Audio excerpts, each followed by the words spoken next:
За манай уран газар тариалангийн хүрээлэн үндсэндээ түүхэн 60 жилийн хугацаанд Монгол орны газар тариаланг шинжлэх ухааны үндэслэлтэд эрхлэн явуулахад бол уураг тархинуулж ажиллаж байгаа юм хүрээлэн.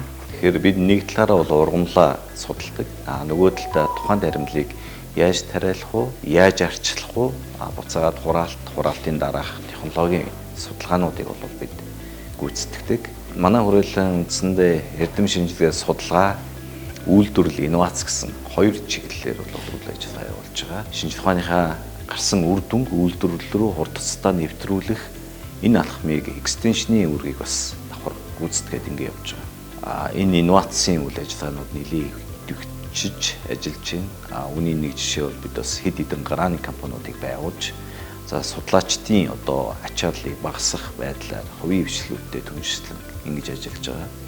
За өнөөдрийн энэ үйл ажиллагаа болж байгаа бие ундрах гарааны компани бол мөн манай яг энэ бүтээлүүдийн нэг жишээ болж үйлдвэрлэлд урдцтай нэвтэрж байгаа ийм ажил явж байгаа. Манай энэ гарааны компани хувийн хвшлүүдтэй түншилснээр бол илүү урдцтай хийж байгаа ийм ажил явж байгаа гэж би бодож байна.